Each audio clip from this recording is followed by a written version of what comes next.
Com o agravamento da guerra para a Rússia, suas forças, assustadas, recorrem a medidas cada vez mais desesperadas.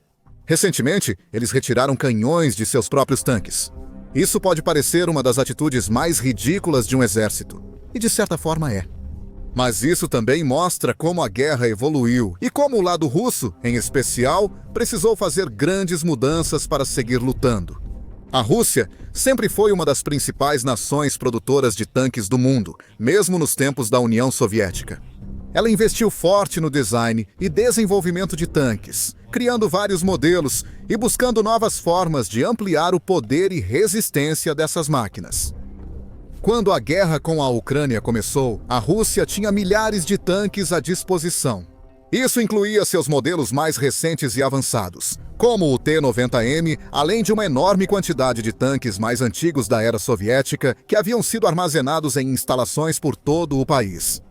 Prontos e aguardando o início da guerra, o Kremlin confiou bastante em seus blindados nas fases iniciais. Numerosos relatos surgem de enormes comboios russos e colunas de tanques atravessando as fronteiras e entrando na Ucrânia. Comandantes russos apostam em táticas brutais para eliminar qualquer oposição no caminho. Infelizmente para eles, as coisas não saíram como planejado. A Ucrânia se defendeu bem e seus soldados e cidadãos criaram formas inovadoras de deter os blindados russos. Eles foram ajudados pelo fato de que a Rússia frequentemente usava mal seus tanques, enviando-os para áreas perigosas sem apoio suficiente, por exemplo. Com o passar do tempo, o número de tanques russos danificados e destruídos aumentou constantemente. Eventualmente, chegou a um ponto em que as tropas russas foram forçadas a vasculhar antigos depósitos soviéticos para encontrar tanques com décadas de uso que ainda estavam semifuncionais, para levá-los ao campo de batalha e substituir aqueles que haviam sido destruídos. Tanques que datam da década de 1950 passaram a ser usados de repente. Mas isso não ajudou. As perdas continuaram aumentando à medida que a Ucrânia, assim como a Rússia, começou a dominar a arte da guerra com drones. As forças ucranianas logo identificaram e atacaram os pontos fracos dos tanques inimigos, destruindo equipamentos milionários com drones que custam bem menos. Então, a Rússia tomou uma decisão tática ainda maior. Decidiu basicamente parar de usar tanques por completo. Em áreas-chave da linha de frente, como a região de Pokrovsk, onde as forças do Kremlin têm tentado desesperadamente capturar a cidade de Pokrovsk, um importante centro logístico e de transporte há muitos meses. Em vez de terem que lidar com tanques e outros veículos blindados pesados vindo em sua direção, as forças ucranianas se depararam com pequenos grupos de soldados, muitas vezes em veículos civis simples, ou às vezes até sem nenhum veículo, marchando a pé numa tentativa fútil de capturar pontos estratégicos de terra. Neste ponto, uma coisa ficou clara: a Rússia simplesmente não podia se dar ao luxo de perder mais tanques. Suas táticas imprudentes e gastadoras foram longe demais. A economia estava em crise, o exército muito enfraquecido e a oposição ganhava força com apoio de aliados europeus e da OTAN. A Rússia precisava preservar seus blindados restantes e ganhar tempo para fabricar mais tanques e veículos de combate. Assim, mudou as táticas, enviando soldados sem tanques à linha de frente e confiando mais em bombas, mísseis e drones para atingir alvos ucranianos. Agora, no entanto, parece que a Rússia fechou o ciclo e decidiu voltar a usar tanques e veículos de infantaria mais uma vez. Ela concentrou grande força em Donetsk, perto de Pokrovsk. Estimativas indicam até 150 mil soldados russos concentrados aqui, apoiados por muitos tanques e veículos blindados. É a primeira vez em meses que se vê uma grande força blindada russa assim. O Kremlin aparentemente guardou seus tanques e veículos para este momento, enquanto se prepara para o que pode ser a última grande e sangrenta batalha pelo destino de Pokrovsk, capaz de mudar para sempre a frente oriental. Como observa o analista de inteligência de fonte aberta Jomp, lenta mas seguramente, está sendo provado que a Rússia realmente estava mantendo blindados na retaguarda e reduzindo os ataques mecanizados ao mínimo indispensável. Outros analistas de inteligência monitoram atentamente as imagens e vídeos do lado russo, para entender melhor exatamente que tipos de tanques a Rússia está se preparando para usar na próxima batalha. Eles encontraram evidências de vários modelos habituais, como tanques T-90, T-70 e 2 T-80, e veículos de combate de infantaria BMP e BTR. No entanto, analistas também identificaram algumas adições muito incomuns ao comboio do Kremlin, incluindo tanques com canhões e torres removidos, tornando-os mais próximos de blindados de transporte do que tanques reais. A conta AFV Recognition compartilhou a notícia no X em 22 de setembro. Variante russa do T-72 com uma superestrutura blindada improvisada. Parece que ele não tem torre por conta da inclinação da superestrutura e da falta de armamento principal visível. Também não parece ser um veículo blindado de recuperação BRM ou um veículo blindado de engenharia IMR devido à ausência de guindaste ou escavadeira. É muito provável que seja um T-72 convertido para transportar infantaria de assalto o mais próximo possível dos objetivos sob cobertura. Isso é possível devido aos dispositivos de interferência no topo da superestrutura improvisada e ao arame farpado usado para pré-detonar drones First Person View. Concluí que é uma variante do T-72 pelo recorte do escapamento e a grade de ventilação à esquerda. Destaca-se também uma escotilha acima do escapamento, a largura do paralama nas esteiras e o formato do casco frontal. Vale ressaltar que ele possui caixas ERA 4S,22 nas laterais do casco. A postagem foi acompanhada por um vídeo mostrando o tanque estranho em movimento. É fácil notar que era um tanque, provavelmente um T-72, como indica o reconhecimento de blindados, mas teve o equipamento ofensivo removido. Seu corpo também foi revestido com arame farpado e outras armaduras antidrones, como espinhos de metal. Analistas identificaram blocos de blindagem reativa antimíssil e um teto metálico triangular com dispositivos para bloquear drones nesse tanque modificado. Então, embora possa parecer um monte de sucata que de alguma forma ganhou vida, esse tanque russo Frankenstein, na verdade, possui bastante blindagem e tecnologia inovadoras escondidas sob sua superfície feia. Mas por que a Rússia sentiu a necessidade de pegar um tanque que poderia ter sido usado para causar sérios danos às forças ucranianas e reduzi-lo a um transportador de pessoal glorificado? A resposta, em uma palavra, é drones. Os drones passaram a dominar essa guerra de mais de uma maneira.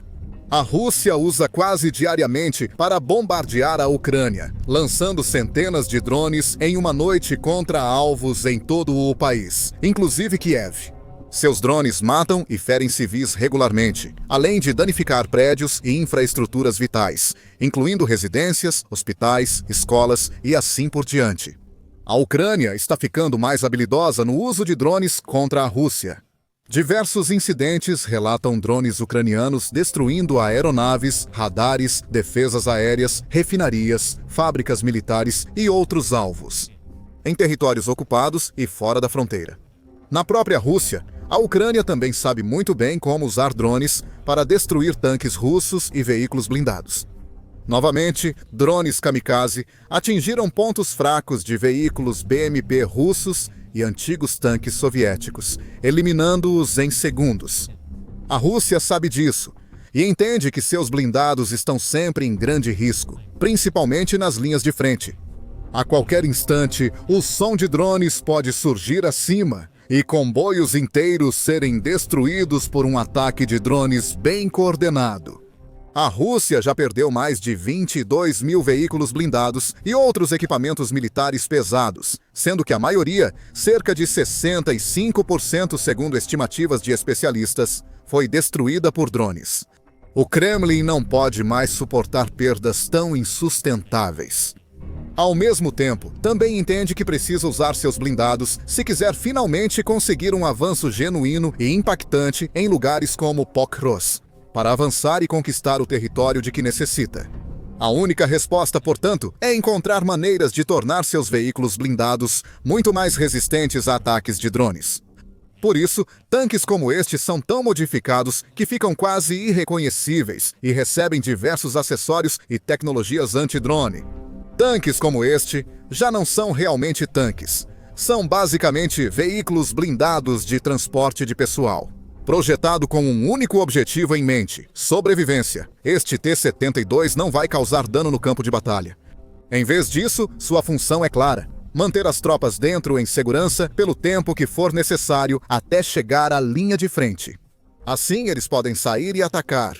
O tanque é basicamente uma carcaça para proteger os ocupantes de drones, artilharia e mísseis. Sua aparência estranha não importa muito, desde que seja forte e rápido o suficiente para cumprir sua função. Mas por que a Rússia não poderia simplesmente contar com sua infantaria existente, veículos de combate e transportes blindados de tropas para fazer esse trabalho? Porque não são fortes o suficiente. Veículos como o BMP russo não foram feitos pensando em guerra com drones. Eles não são adequados para esse tipo de conflito. No mundo dos drones kamikaze, eles já estão obsoletos, porque um único drone pode destruir um BMP em segundos, provavelmente matando todos dentro dele. Drones também podem destruir tanques, mas isso costuma ser bem mais difícil. Geralmente, vários drones são usados para destruir um tanque. E ao analisar mais de perto como o BMP se compara ao T-72, fica fácil entender o porquê. O BMP, veículo de combate de infantaria, possui blindagem de aço de no máximo 30 mm em seu ponto mais espesso. Já o T-72 tem áreas com cerca de 200 mm de blindagem, composta que protegem tripulação e componentes internos. No que diz respeito à proteção da blindagem, o T-72 é cerca de 7 vezes mais resistente do que o BMP. Em áreas de linha de frente, onde enxames de drones inimigos estão sempre próximos, cada milímetro conta. Isso pode ser a diferença entre viver ou morrer para quem está dentro e entre vencer ou perder na batalha. Tanques convertidos, segundo analistas de inteligência de fonte aberta, são mais fortes e resistentes que qualquer veículo de combate de infantaria.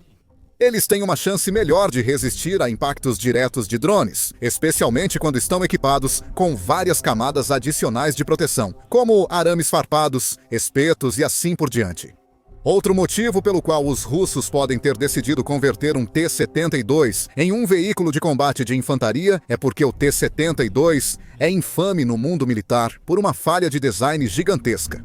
Projetado nos anos 1960, esse tanque é um dos mais populares da Rússia, com mais de 25 mil unidades produzidas.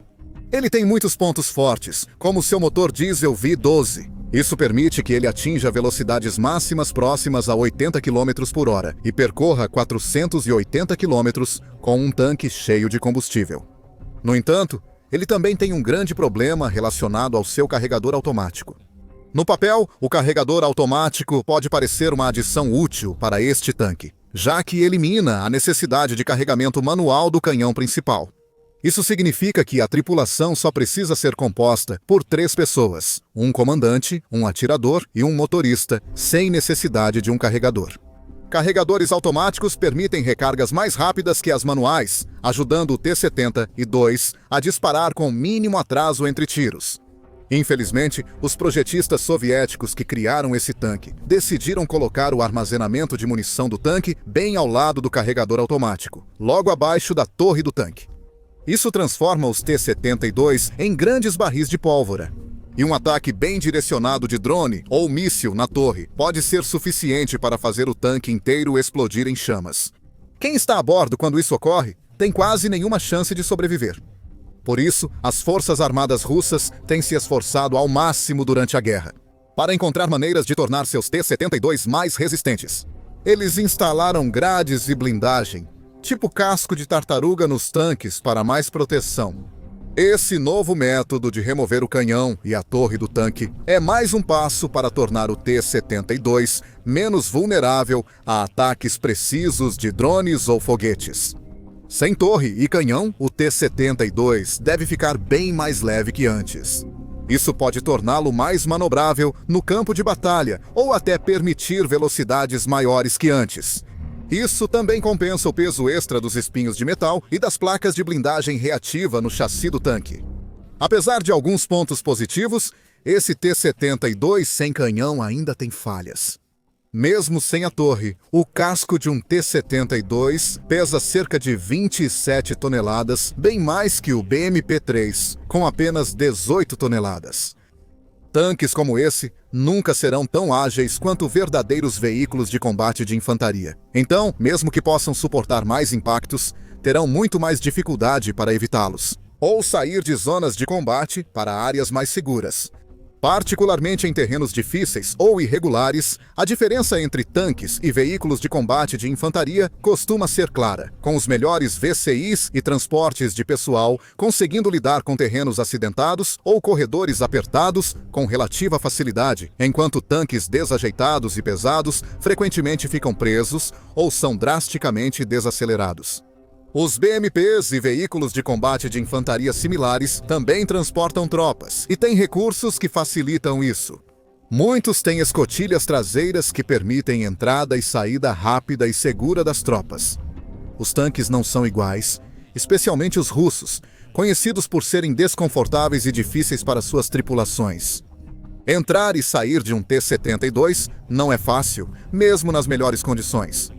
Fica ainda mais difícil quando o tanque está coberto de espetos e arame farpado. A infantaria teria que escalar o casco e desviar dos pontos e farpas para entrar ou sair, o que demoraria. E em tiroteios na linha de frente, cada segundo conta. Então, mesmo que o tanque em si tenha uma sobrevivência mais forte do que antes, as pessoas a bordo podem, na verdade, achar muito mais difícil escapar com vida caso precisem evacuar por qualquer motivo. Isso não significa que as conversões de tanque para intravenosa não funcionem. Elas podem. Muitas forças militares ao redor do mundo conseguiram transformar tanques antigos em veículos de transporte de pessoal com sucesso. Israel, por exemplo, estava convertendo cascos de tanques T-55 em blindados de transporte de pessoal já na década de 1980. E as forças da Ucrânia também encontraram maneiras de aproveitar tanques antigos, removendo partes desnecessárias e transformando-os em veículos de infantaria. É um sistema que pode ser útil quando bem executado. E os novos tanques Frankenstein da Rússia podem, de fato, ser úteis para levar as tropas até a linha de frente em segurança. Mas certamente não são perfeitos. Eles parecem desajeitados, lentos, desconfortáveis e até perigosos para quem os opera ou viaja neles. Apesar das defesas, eles estão longe de invulneráveis. Drones, mísseis, bombas e minas podem destruí-los facilmente. As forças da Ucrânia mostraram saber lidar com blindados russos, destruindo mais de 4.000 tanques e 8.000 veículos blindados e de combate de infantaria. Mas talvez a lição mais importante de tudo isso é que mostra o quão desesperada a Rússia se tornou. Quando a guerra começou, a Rússia enviou com orgulho suas grandes frotas de tanques e blindados para a Ucrânia, confiante em uma vitória rápida. Mais de 3 anos depois, ela recorre a blindados antigos e desmonta até tanques que deveriam ser dos mais fortes, só para ajudá-los a viver. Esse não é um caso isolado. Existem vários tanques Frankenstein russos, com redes de galinheiro nas torres e equipamentos de bloqueio de drones empilhados nos chassis. Desajeitadas, lentas e ridículas, essas criações mostram como a guerra mudou e até onde a Rússia precisa ir para manter ofensivas em Pokrovsk e outros locais na linha de frente. Com os drones ucranianos ficando cada vez mais fortes, nem mesmo essas novas defesas podem ser suficientes para evitar mais perdas custosas para o Kremlin agora. Saiba mais sobre a situação trágica dos tanques da Rússia em nossa análise recente, examinando as verdadeiras razões pelas quais o Kremlin foi forçado a virar suas táticas de tanques de cabeça para baixo para sobreviver. Ou, para uma visão mais atualizada do que exatamente está acontecendo na Ucrânia, confira nosso vídeo mostrando como a campanha implacável de drones da Ucrânia deu a Putin uma verdadeira semana do inferno. E por fim, não se esqueça de se inscrever no nosso canal também, para que você possa ser um dos primeiros no mundo a saber sobre os últimos grandes acontecimentos das linhas de frente da Ucrânia e notícias de outros conflitos importantes ao redor do mundo.